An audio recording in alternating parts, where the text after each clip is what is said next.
une situation bien délicate lors des... Juste, Rosa Méziane, ce tweet, il vous choque?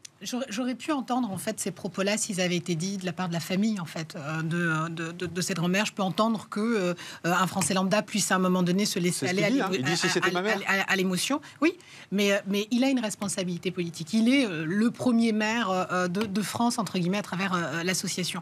C'est dangereux parce que on peut pas d'un côté faire un travail sur le fait que ça ne doit pas se régler avec de la violence. Enfin, nous, sur les territoires, on fait ce travail-là, justement, d'expliquer qu'il faut faire confiance à la police, qu'il faut faire confiance à la justice. D'autant que... Là, il parle avec son cœur. Vous, est-ce que vous ne l'écririez pas, ce tweet? Non, je ne l'écrirai pas. Si ça arrivait à votre mère? Non, je ne l'écrirai pas. Non, je ne l'écrirai pas. Mais est-ce que vous le penseriez? Bien que... Non. Est-ce que vous le penseriez?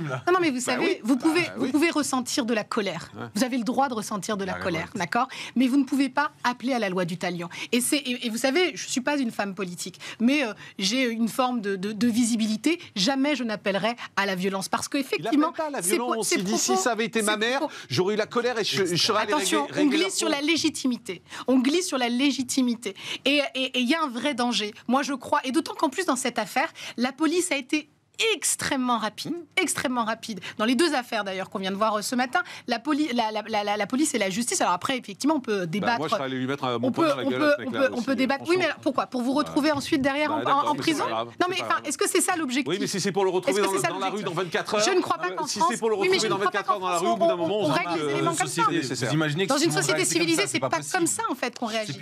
Personne ne lui reproche d'avoir posé sur la table la question de la suppression des aides. Non, on parle de ce tweet-là. Là, on est en train de parler de ce tweet. Là, on fait croire qu'en fait, personne ne s'émeut de cette agression. C'est pas le cas, ni sur ce plateau et ni ailleurs. Non, mais le danger, c'est à partir du moment où on désavoue Monsieur Lisnard sur ce tweet-là, ça veut dire qu'on rejette l'ensemble de son indignation. Moi, je la comprends, sa colère. Plus d'une fois, sur un certain nombre de sujets, je me suis mise en colère, mais à aucun moment, j'ai appelé sur certains sujets d'aller se faire justice soi-même. Mais s'il avait fait des propositions... C'est un électrochoc, la preuve, on en parle.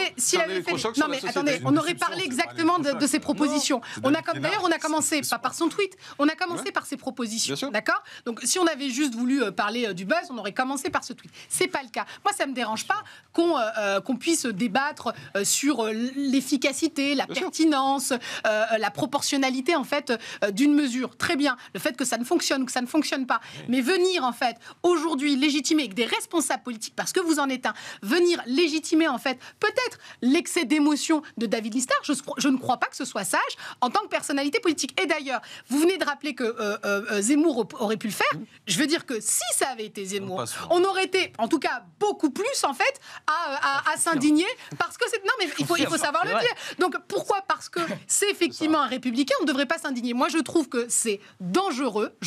Alors, oui, on peut remettre en question la rapidité de la police ou le manque de moyens. On peut remettre en question les services de justice. Mais on ne peut pas remettre en cause notre état de droit et vouloir se faire justice soi-même. Un dernier mot là-dessus.